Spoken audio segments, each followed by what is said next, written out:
El tema del infierno ha sido durante siglos uno de los más debatidos dentro del cristianismo y también uno de los más temidos por quienes escuchan hablar de él. La sola palabra evoca imágenes de fuego, tormento y oscuridad eterna. Pero más allá de las representaciones culturales, surge una pregunta que atraviesa la fe y la razón. ¿El infierno es realmente un castigo eterno o es más bien la separación definitiva de Dios? Para comenzar, debemos entender que la Biblia habla del infierno en distintos términos. Se le llama Gehenna, lago de fuego, tinieblas de afuera, lugar de llanto y crujir de dientes. Todas estas expresiones buscan transmitirnos una idea.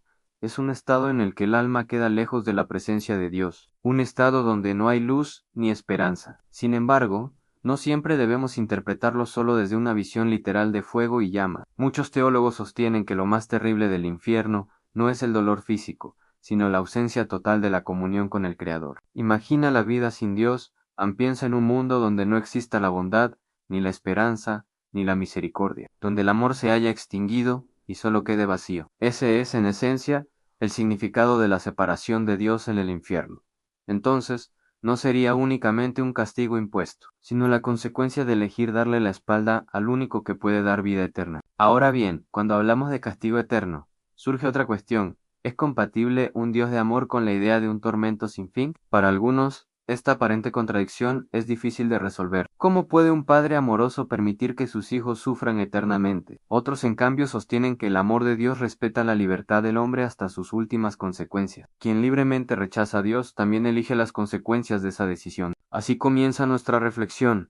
¿El infierno es una sentencia cruel o es la materialización de la distancia que cada alma elige frente a su Creador? Al profundizar en esta cuestión, debemos recordar que Dios nos creó con libre albedrío. La libertad es un regalo inmenso, pero también conlleva responsabilidad. Amar de verdad solo es posible si existe la opción de rechazar ese amor. Por eso, el cielo y el infierno no son meros inventos para premiar o castigar, sino las consecuencias de nuestras elecciones más profundas. Jesús habló del infierno en varias ocasiones. En el Evangelio de Mateo lo describe como un lugar de tinieblas, donde habrá llanto y crujir de dientes. Sus palabras no buscaban generar miedo sin propósito, sino advertir que apartarse de Dios es apartarse de la vida misma. El fuego eterno del que él hablaba podría ser entendido como la intensidad del dolor de un alma que se da cuenta de haber rechazado el amor que da sentido a todo. Por otro lado, los apóstoles también hablaron de esta realidad. Pablo, en su carta a los tesalonicenses, mencionó la eterna perdición,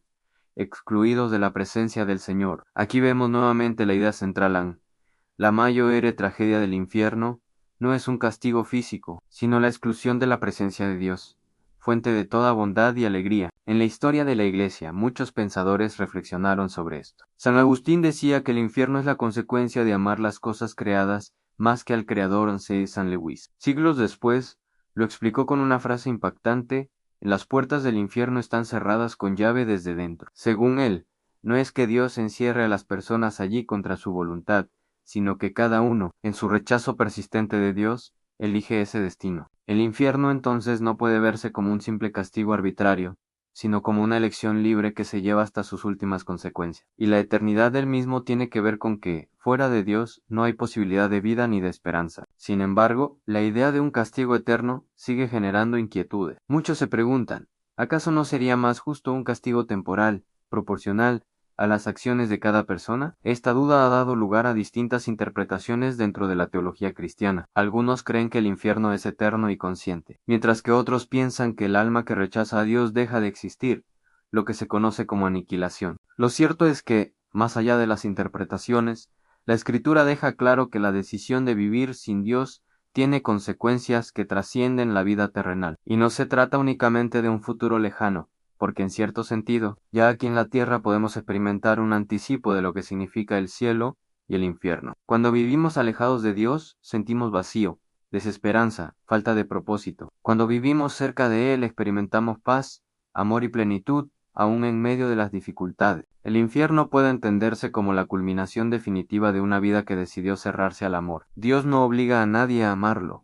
Él invita, llama y espera, pero nunca fuerza. Esa es la grandeza y también el riesgo de la libertad. Por eso, más que un castigo que viene de afuera, el infierno podría describirse como la cosecha de las decisiones de una vida. El lenguaje del fuego, del gusano que no muere y de las tinieblas eternas son imágenes que intentan transmitir la gravedad de esa elección. No son descripciones detalladas de un lugar físico, sino símbolos de una realidad espiritual que escapa a nuestra comprensión total. Lo importante no es tanto imaginar cómo será, sino comprender que es la ausencia de lo único que da sentido a la existencia en Dios mismo. Así, la pregunta clave no es si el infierno es justo o injusto, sino si estamos dispuestos a abrir el corazón a aquel que quiere librarnos de él. Cuando pensamos en el infierno como separación de Dios, comprendemos que lo más doloroso no es el fuego o las tinieblas, sino la ausencia del amor divino. Un corazón humano fue creado para vivir en relación con su Creador, y al quedar vacío de esa presencia, experimenta la mayor de las tristezas. Allí radica la verdadera esencia del infierno, no poder contemplar el rostro de Dios, ni disfrutar de su misericordia, ni sentir su paz. Muchos imaginan a Dios enviando personas al infierno con dureza, pero la realidad es distinta. Dios no quiere la condenación de nadie. La Biblia lo afirma claramente. Él quiere que todos los hombres se salven y lleguen al conocimiento de la verdad. Si alguien termina en el infierno, no es porque Dios lo desee, sino porque esa persona rechazó, una y otra vez, su gracia y su amor. Jesús vino precisamente para rescatarnos de esa separación eterna. Su muerte en la cruz y su resurrección nos abrieron las puertas de la vida eterna. El Evangelio es una invitación constante a vivir en comunión con Dios, a reconciliarnos con Él y a evitar el camino que lleva a la perdición. Pero incluso con esta invitación, Dios sigue respetando la libertad. Y aquí comprendemos algo esencial.